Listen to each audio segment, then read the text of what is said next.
Hi, this is Dr. Micol Neely, and thanks for listening to our show. We are here to talk a little bit about mindset, movement, and muscle, and maybe a few other little fun things along the way.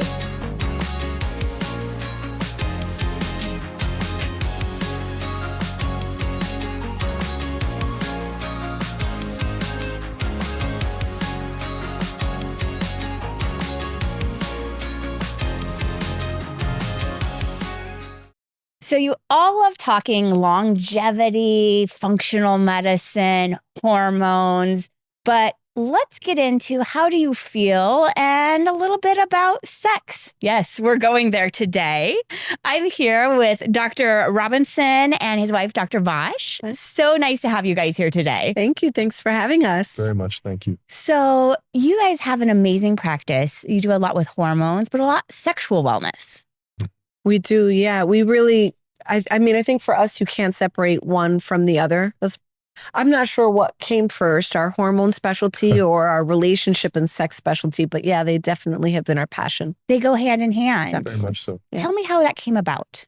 Yeah, I think that patients were coming to us for, let's say, hormone imbalance. Mhm. And inevitably, when they're asking about hormones, they're inevitably talking about sex, whether they're not having sex, their sexual relationships, what's going on with their personal relationships, and then wanting hormone replacement therapy to try to help with it. It just winds up being one of the key topics. People want more energy, they want more sex. Yeah. Yeah. And so how do you start addressing that? Because some people are really shy about it. And I think it plays such a role in overall health. Yeah. If you're having a good sexual life. I've been surprised how easy it is for patients to bring it up, but I also am always surprised to find out how few people in their personal life, they talk about it if it weren't us. So for us, it's very easy because most people are coming in talking about fatigue, fat, and lack of libido. Mhm. They're usually the ones initiating the conversation. But if not, we talk about it in a very frank fashion. We pretty much just say, and how's your sex drive? And like I always ask patients, how's your libido for you, not for your partner? Like, is it where you want it to be? Yeah.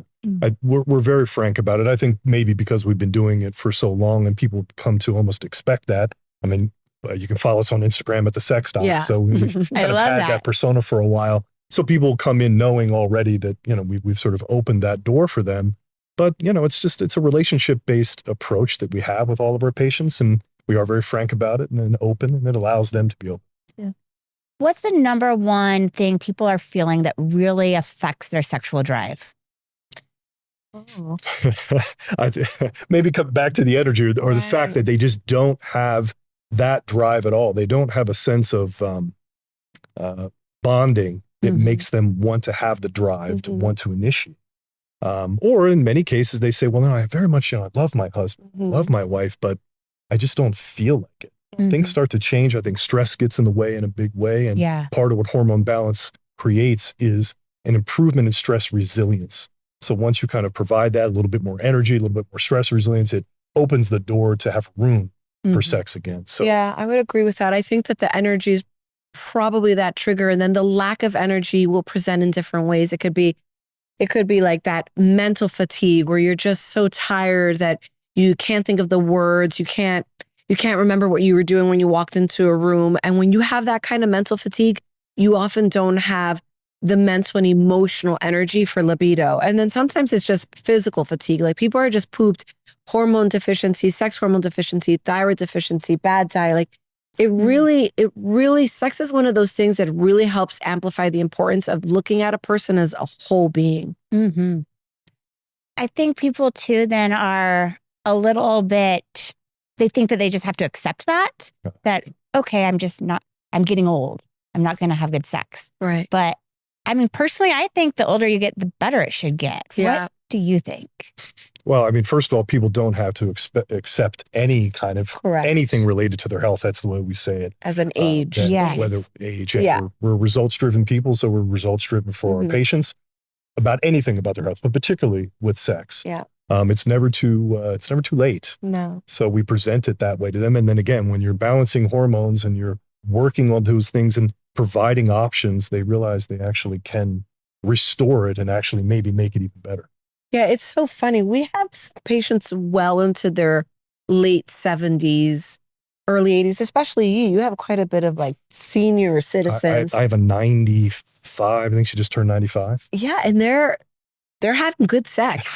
So I'm good with time. you. I know that John and I both agree, like there's no age limit to good sex. Absolutely not. And when people use age as an excuse, I think they're just believing the baloney that's out there. But we should be having good sex until the day we die. In fact, I often recommend like die that way. Like I think that if you're going to go having great love. Well, That's the way to go out. I agree. I had a patient who, when you were saying about this idea of that it should get better, and I think it can.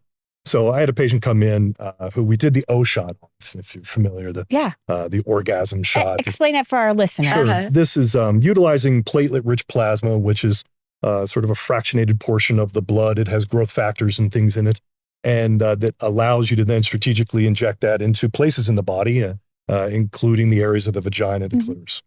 And so we numb the patient up very, very well. You're numbed first. Don't worry. You're numb. And then, again, strategically placing this sort of liquid gold into the area that helps to regenerate nerve tissue and blood vessel growth. So this patient, she had this done, and it was for libido. And we'd had many conversations, but not specifically about orgasm. So she comes back about 6 weeks later, and I said, "How are things going?" "Oh, it's great. I'm having multiple orgasms." And I said, "Wow, that's fantastic to get that back again." This is a woman that was in her 50s. And she said, "Oh, no.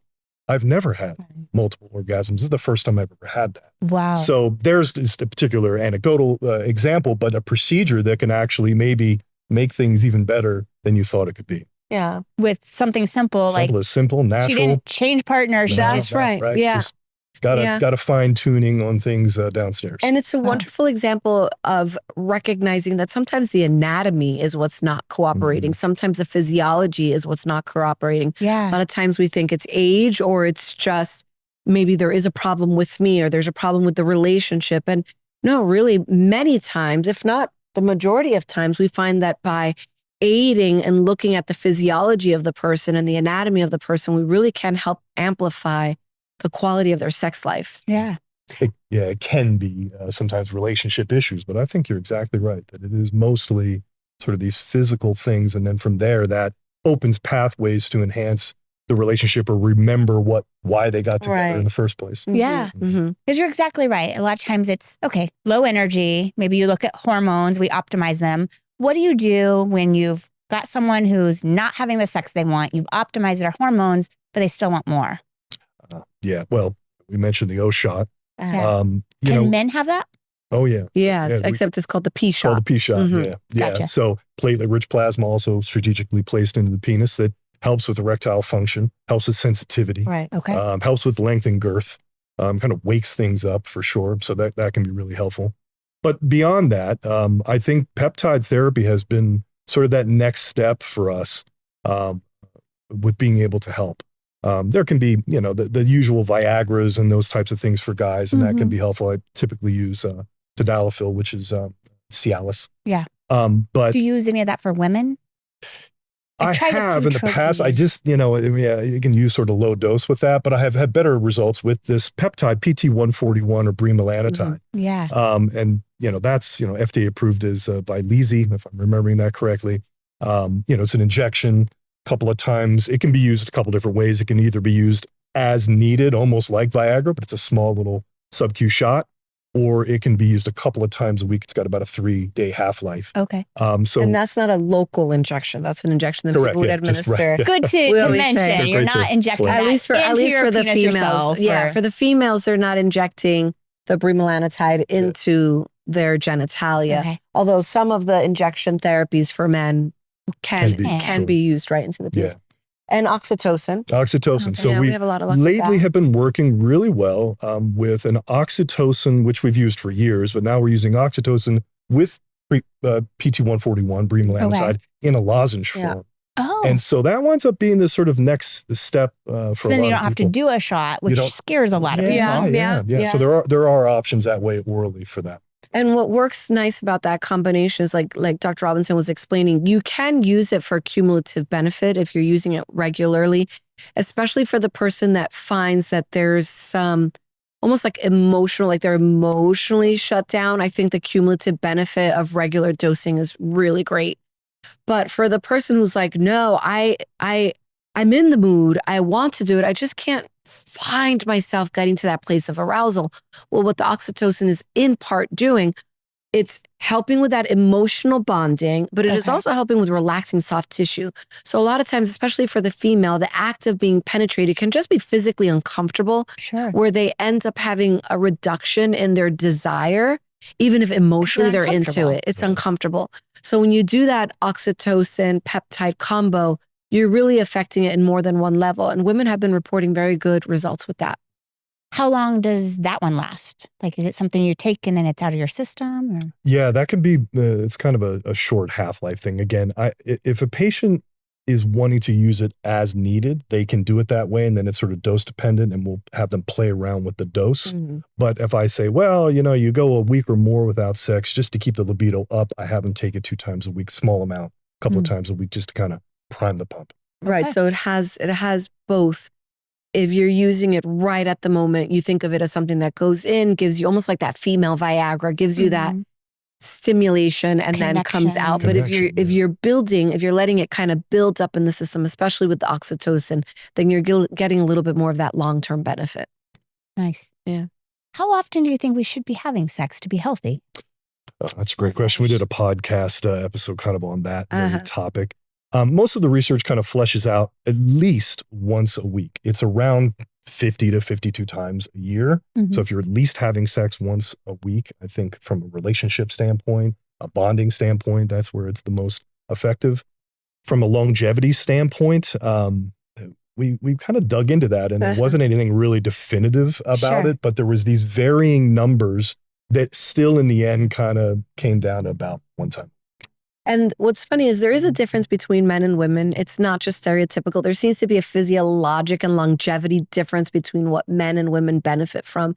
And we're talking about quite an age range. So again, even people well past 50, 60 years old are going to get health benefits from frequency of sex. Things that are important to know is that quality benefited your health and your longevity more than quantity. So if you're having really good sex 1 time a week, that's better than mediocre sex 5 times a week. And we found that the research, as long as you're getting in that 1 time a week, which we feel like, gosh, that's not too much to ask. But really, if you can get that 3 times a week, that's like a magical number. That's when you're getting most of the body of research, as well as I would say anecdotal evidence that patients are reporting. When you're getting that frequency of about 3 times a week, you're really tipping the scales into better outcomes for your relationship, better outcomes for longevity, better outcomes for like mental and emotional, overall wellness. Yeah, and we've got a prescription too, so we could take it even further. We've got the 30-day challenge. So we'll tell patients, just have sex in any way, shape, or form that could be for you, even if it wasn't penetration or whatever. Have some kind of sexual intimacy, no matter what, at least 1 time a day for 30 days. And that can be transformative for relationships. What do you see come out of that 30 days? Well, that's what they realize, that they actually can do it more often. Right. They start to, this sense of self-esteem really starts to improve, particularly I'd say for women. But guys will feel that much closer as well. Right. It's just a closeness that they had forgotten in many cases, and just making sure they just commit to it no matter what. And they realize they have room for it more than they thought. We really have gotten such incredible feedback on that simple request. First of all, I think it's just fun. I think in the beginning, people will just start to giggle with each other about it. Like bringing that up in conversation, like you want to try having sex every day for 30 days, no matter what, makes people just automatically feel better. And what's so wonderful about that experiment is that it really teaches a person that it doesn't always have to be this big overture. It doesn't have to be this romantic date night. Sometimes those quickies are all it takes to help you feel reconnected as a couple, but even for yourself, like the cathartic nature of having sex first thing in the morning, people are just feeling much better throughout the day. I love it. You mentioned something like quality over quantity. What does that really look like? Because someone's quality might be different person to person. Like you see some people are super obsessed with getting an orgasm. Some people want their erection to be as big and hard as possible. But what are the variances you see or people talk about? Like what's normal? because not everyone knows what's normal because Yeah. they're not talking about Right. it. That is a great question that I'm not sure anyone's ever posed to us before, in the sense of recognizing the difference between what quality means person to person. It's something that we have talked about even within just our own podcast or our sessions with patients. Step one is having the right mate. And you need to be able to have those conversations. And we do talk about this idea, this kind of like societal critique, that people are very comfortable with sexuality, but they're not very comfortable with intimacy. Yeah. And it's very difficult to have good sexuality if you're not having good intimacy. Mhm. So one of the first things I would say to answer that question is people need to talk to each other about what makes good sex. Mhm. Because you're right, it is different from person to person. Yeah, couples often don't have those conversations about what that really means. It's amazing to me when they really kind of talk Yeah. about it. It's a lot of wham bam, thank you ma'am kind of situation, especially with guys when I Sure. talk it through, or when I talk with women about what's going on with their relationship. Men, and I'll talk for guys here real quick. They can be a little bit boring. So where I'm often sort of lamenting on our podcast and telling guys, come on guys, be a little bit more Get creative. adventurous, get Yeah. creative. And that creativity doesn't have to be about the actual sexual act. It's all about that moment of Right. penetration and those things. It's about the intimacy. It's about being clever. It's about simple touch and these types of things. And, and getting women into your partner into a place of feeling safe and secure has so much to do with, again, priming the pump is one of my favorite terms, to have her then be ready to fully open, quite literally, Mhm. for the process. So that's an intimacy that has to start well before the act. Right. Yeah. And the opposite spectrum of that is what, funny enough, I hear from a lot of women, which is this idea of my partner doesn't believe I'm satisfied if I don't orgasm. Mhm. And what a misconception that is. I mean, we spend Yeah. a lot of time working with couples trying to help them come to a place of able to really communicate effectively with your partner to say, I don't need to orgasm each time to have satisfying sex, which is more true for the female. Yeah. Many women will be like, that was so wonderful, but they never orgasmed. Mhm. And it is what John's talking about, this idea of intimacy and that satisfaction Connection. and that sexual satisfaction comes from connection. Yeah. And that is like a groundwork that isn't really about the bedroom. Yeah. Sure. So And with, let's say, vaginal penetration and orgasm that way, many women just don't have that type the of orgasm. significant majority of Yes. So, then they think that they must have that because Right. they've heard about it, but it doesn't necessarily have to be. Mhm. So it's about communication, women. knowing that you're not alone. I do think that's key. And I think a lot of people just don't talk about it, Yeah. or they see a movie or social Yes. media and they think it's got to be like that. Right. That's right. And so let's fake it, Yeah. Right. And then that's the spiral of, okay, I'm tired of faking it. Yes. But Yeah. if, as a woman, you would just tell a man, you tell me, isn't it okay to say what you want? From my perspective, I would prefer that. But, guys, where they're not anywhere near as perhaps verbal as women are. And so maybe they feel men can have problems with a lack of power. Sure. And if they don't feel that sense of power, then it can be really, really difficult for them to then even want to further open up. So I think it's where women need to feel safe and men got to have a sense of sort of centralized power for themselves and empowered in order for them to communicate those types of things. Mm-hmm. And I would add the to that. I think so often the modern woman is hearing the story about how women are disenfranchised and their power has been taken away. And so there's almost like the pendulum swung so far over to the side of empowered women that women have become castrating.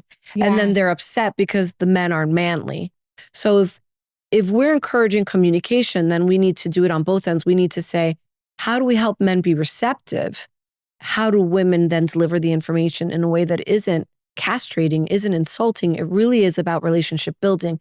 Because what is true is that men and women both will report wanting their partner to be satisfied. Yeah. So if we're encouraging communication, then we have to make sure the communication styles are matching up as well. Yeah. Which having the right partner helps too. Having like the you right said. partner helps. Yeah. What's your opinion on toys? This We haven't talked about this in a while. I think it's great if that's what is going to sort of work. I mean, I think it's an exploration for people. And that comes certainly back to the idea of communication and intimacy and about what somebody likes or not. You have to kind of go through that process and you know, head over to the store and pick out those things and try to see what works or not. Could even be bonding to go and do that together. Very much so. Talk about. Right. And this is a particularly important conversation with our older patients, especially if the male partner is having erectile dysfunction of sorts. An erectile dysfunction that is difficult to treat, or maybe you're in the beginning of treating, so you're not quite where you want to be. So we really try to break down those barriers and remind the person. It's like with anything that we do. It's like with medicine, right? It doesn't really matter what the tool is. It matters what the intention behind the use is. So if you're using toys for the purposes of bonding, then there's no taboo to that. Just make sure that you're on the same page about it and be very comfortable in saying, I like this or I don't like it. Right. Being able to say no. I agree. I think that is your key, like communication. Yeah, communication. For sure. I think it's just like the peptides. Peptides are a tool. Right. So if you're using hormones as a tool, you're using peptides, the toys can also be. But with all of these, you shouldn't force it on your partner. You should be on the same page. Of course. And, you know, and to kind of circle back to just the physician relationship, you have to be able to have a relationship also with someone that's going to help navigate those types of things for you. It's never just it's just not hormones by itself or peptides by itself. It's, you know, it's not what you do, it's how you do it. It's not what you say, it's how you say it. And you got to bring that together in a relationship with someone that's going to be able to guide you through those things. And look at you as a person and look at you as a whole. Yeah. And I think that when couples start these journeys of wellness together, they're so much more effective. Both people will get more out of it for themselves, and then they will get more out of it as a couple. So we do find that our patients are often coming in and then they say, you know what, I'm going to bring my partner, and then forget it. Or they come in together right then and there. Yeah, they take that journey together and they're encouraging one another. And, you know, it's such a bonding experience of wellness for them. And then seeing all of that change for them. It's fantastic to see it. Really quick, worst habit to destroy your sex life? For men, I think it's pornography and excessive masturbation. I really think that that's a problem. Not saying that we're back to the idea of toys and these various things, and not to say that it could be impossible for someone to utilize that, but that has been a problem. In fact, when, you know, part of our questionnaire for men in erectile dysfunction is to ask them about pornography because they're desensitizing themselves. They're also it's literally a grip process that men are using their hand, and it's different from vaginal penetration or a sensitive type of feel with the penis, and they're actually doing damage to then when they're actually in the midst of regular sex, they can't have it. They're not sensing it. It's not working for them. So, you know, excessive, you know, it's a slippery slope. Be very careful. Sure. And I would say from a female perspective, what I have observed to be the most damaging would be secrecy. I think women keep a very private life that sometimes is driven by shame or embarrassment, or they're like, oh, you know, I don't want my stomach to show, or I don't want my butt to show, or I'm fantasizing about a character from a show that I watch. And I think that all of those things, the only thing it's really doing is shutting them down from being able to experience good sex with their partner. Sure. How about the flip side of that? Best habit you could do to have great sex 3 times a week? Well, first of all, get your hormones checked. I mean, and almost at any age, because, you know, women they'll start having their testosterone just lower after the age of 20. So by the time they get in their late 20s, even 30s, it becomes clinically relevant for I've seen both too high and too low. For sure. Yes. And so in the end, it's still about balance. So just getting tested, having the coach, so to speak, with a physician relationship, I think is really important. That would be maybe one key step for a lot of people.